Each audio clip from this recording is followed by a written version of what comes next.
Nggak ada kebaikan yang lebih baik daripada dua hal tersebut. Sangka baik kepada Allah, sangka baik kepada hamba Allah. Ada juga dua hal, nggak ada kejahatan yang lebih jahat dari dua hal itu.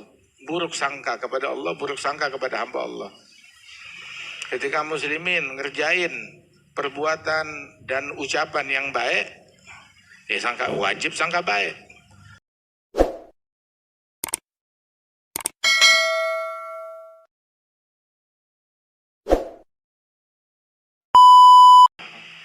Ada Herakl, Raja Romawi di masa itu, dapat surat dari Rasul Sallallahu Alaihi Wasallam. Dia ketakutan. Akhirnya dicari, ada orang Arab di sini, ada Abu Sufyan sama rombongannya lagi di Syam sana, ditangkap, dibawa ke hadapan Herakl, ditanya, diinterogasi tentang Rasulullah Sallallahu Alaihi Wasallam. Sampai Herakl setelah interogasi tersebut dan riset yang dia lakukan, dia bilang kepada Abu Sufyan, seandainya seandainya benar, ya, sesungguhnya ini orang akan memiliki tanah yang saya pijak bakal dikuasai oleh dia. Negeri Syam, betul, dikuasai oleh muslimin. Seandainya saya bisa lolos dengan mudah datang kepada dia, saya akan mencucikan kakinya. Saya akan khidmah untuk mencuci telapak kakinya Rasul Sallallahu Alaihi Wasallam. Dia mau beriman, akan tetapi lebih mengutamakan kerajaannya daripada imannya. Wallahu a'lam akhir hayatnya bagaimana. Alhasil satu kali itu dia datang itu ke Roma, kemudian dikumpulkan semua orang masuk ke dalam benteng dia, terus ditutup.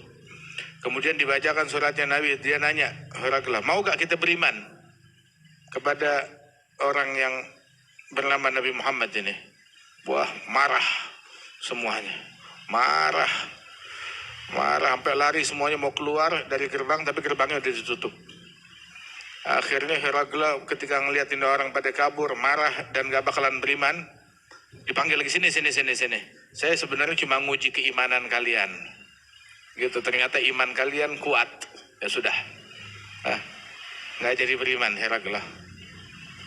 Lebih mengutamakan kursinya. Kalau dia utamakan Nabi Muhammad, maka kerajaannya bakalan langgeng. Tapi dia mengutamakan kerajaannya, kursinya, ya khalas bubar. Berapa tahun kemudian Romawi dan Persia digulingkan, kalah dan dikuasai oleh umat Islam. Nah, la ilaha illallah. Yaqul hina, kita disuruh jenguk orang sakit. Ini sifat haknya muslim itu adalah raddu tahiyyah, jawab salam, ijabatud da'wah, menjawab jemputan undangan. Apabila enggak ada uzur syar'i, wa iyadatul marid, menjenguk orang sakit, muslim yang sakit. Wa tashmitul atis idza hamidallah, kalau dia bersin mengucap alhamdulillah, maka balas dengan ucapan yang baik, dengan doa yarhamukallah. Wa tasyi'ul jenazah, syuhudul jenazah, menghadiri jenazahnya kalau dia meninggal dunia. Nabi ngejenguk orang sakit, mengantar jenazah, kemudian juga datang berziarah, berkunjung ke rumahnya kaum muslimin sallallahu alaihi wasallam. Itu yang dilakukan oleh Rasulullah. Nabi menjenguk orang sakit muslim, hatta Yahudi sakit dijenguk oleh Nabi Muhammad, apalagi muslim. Ini ada orang sekarang kalau dijenguk ke tempatnya dia, oh ini sakit, dijenguk. Oh kenapa kamu jenguk dia? Dia beda partai. Ini adalah kekanak-kanakan. Jenguk orang sakit Nabi, hatta Yahudi dijenguk, apalagi muslim. Begitu juga jenazah, ngantar jenazah. Oh syukhna hadha, guru-guru kita semua jenazah dihadirin, jenazah muslimin, hadir jenazahnya muslimin. Nggak peduli apa amalannya mereka. Bahkan sampai tuh ada satu orang komunis itu disolatin dan dihadiri jenazahnya oleh Habib Muhammad bin Alwi. Padahal ini orang adalah yang sering kali mengganggu, menteror Al-Habib Muhammad bin Alwi radhiyallahu anhu arda. Dihadirin jenazahnya dia. Itu kalau Muhammad bin Ali bin Syahab datang ke mesti laporan, sebab dia menjadi tahanan kota. Setiap hari itu 2 kali. Setiap kali laporan diganggu, dicaci, dimaki sama dia. Ada beberapa orang-orang baik yang nggak tega ngelihat Habib Muhammad udah sepuh, dan udah jangan turun dari mobil, kita yang bawain bukunya untuk kamu tanda tangan. Jangan, biar itu tua bangka yang datang sendiri. Bukunya ada di rak, suruh diambil sendiri. Suruh naik ke atas, ngambil raknya, ambil buku. Wah kata, tahu-tahu satu hari dia turun dari rumahnya, di fulan mau ketemu. Itu orang depan rumahnya Habib Muhammad bin Ali. Habib Muhammad mau ngajar, mau ke masjid atau apa. Itu orang ragu mau masuk apa enggak. Dia bilang, fulan? Bilang, iya, rumahnya ini adalah kakak dari si komunis, orang zalim itu. Bilang, syuf ya Habib, saya punya adik meninggal dunia. Bilang, rahimahullah, didoain. Khalas, ya, saya minta Habib doain aja. Bilang, lah, saya hadir jenazahnya, saya sholatin, saya nganter jenazahnya. Terus diambil duitnya, ada duit sedikit buat bantu-bantu ngurusin jenazah. Subhanallah. Kata guru kita kayak begitu, ulama kita kayak begitu, diajarkan. Wah, ketika jumpa ngasih salam, bersalaman, tanya tentang keadaan mereka. Lama nggak kelihatan, tanya kemana aja. Kalau sakit dijenguk, kalau dia lagi sibuk, lagi susah, ya bantu, tolong sebisa mungkin. Oleh ente doain. Terus suruh sangka baik kepada muslimin, jangan berasangka buruk.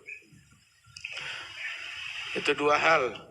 Nggak ada kebaikan yang lebih baik daripada dua hal tersebut. Sangka baik kepada Allah, sangka baik kepada hamba Allah. Ada juga dua hal, nggak ada kejahatan yang lebih jahat dari dua hal itu. Buruk sangka kepada Allah, buruk sangka kepada hamba Allah. Ketika muslimin ngerjain perbuatan dan ucapan yang baik, ya wajib sangka baik. Tapi kalau dia mengerjakan perbuatan, ya kelihatannya nggak baik, tetapi bisa jadi itu diartikan hal yang baik. Ya artikan dengan hal yang baik. Kecuali kalau udah nggak ada peluang untuk diartikan dengan hal yang baik, seperti maksiat, ya maka sangka baik. Ini orang mungkin nggak tahu, kalau dikasih tahu, ya insya Allah kelak iman dia bahkan membawa ini orang untuk taubat kepada Allah Ta'ala. Sangka baik, jangan dianggap nah, ini nggak bakal beriman selamanya. Allah Ta'ala memerintahkan Nabi Musa beribadat kepada Allah. Bentuk ibadatnya Nabi Musa kepada Allah adalah dengan sangka baik kepada Fir'aun. Kalau Fir'aun bakalan bertaubat, bakalan beriman. Dhab ila Fir'aun innahu tagha. Faqul hal laka ila an tazakka wa ahdiyaka ila rabbika fatakhsha. Idhhab ila Fir'aun innahu tagha. Faqul lahu qawlan layyinan la'allahu yatadhakkar aw yakhsha. Sangka baik, mungkin dia bakalan beriman, bakalan sadar, bakalan takut. Sangka baik ini, Nabi Musa mengabdi, beribadat, menyembah Allah dengan sangka baik kepada Fir'aun. Kalau dia bakalan taubat, bakalan balik kepada Allah Ta'ala. Ada Fir'aun yang ngaku Tuhan. Nggak dibilang, lah, Anda nggak bakalan beriman selamanya. Padahal Allah Maha Tahu. Tapi Allah yang Maha Tahu kalau Fir'aun nggak bakalan beriman, ngajarin Nabi Musa untuk berprasangka yang baik, mempunyai harapan baik terhadap Fir'aun. Prasangka buruk, ketika mereka melakukan perbuatan baik terus diprasangkai dengan wah ini pasti riya, ini pasti ini ada motif, ini pasti pengen siasat, pengen kursi dan lain sebagainya. Ini adalah prasangka yang cacat.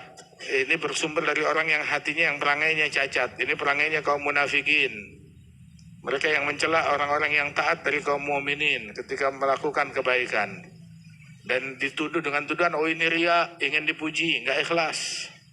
Nabi bilang, aktsiru min dzikrillah hatta yaqula munafiqun innakum muraun. Perbanyak zikir hingga kaum munafikun berkata kalau kalian adalah orang yang riya. Muhammad bin Ali Maula Aidid, Adzabu. Muhammad bin Ali Maula Aidid dia jumpa dengan khamsah tabagat, adalah khamsah tabagat, jumpa dengan 5 generasi. Dengan generasinya Imam Muhammad Maula Dawilah, Sayyidina Imam Abdurrahman Segaf, putra bin Muhammad Maula Dawilah. Dan dengan aulad Segaf, dengan anak-anak Sayyidina Segaf generasinya. Sayyidina Abu Bakar Zakran, wa Amar Mahdhar, wa ikhwanuhum semuanya. Kemudian juga jumpa dengan Sayyidina Imam Abdullah Al-Idrus. Abdullah Al-Idrus bin Abi Bakar Sakran. Terus generasi kelima Syekh Abi Bakar Al-Adani. Itu jumpa dengan khamsah tabagat, 5 generasi. Kama qala al-Habib masyhur.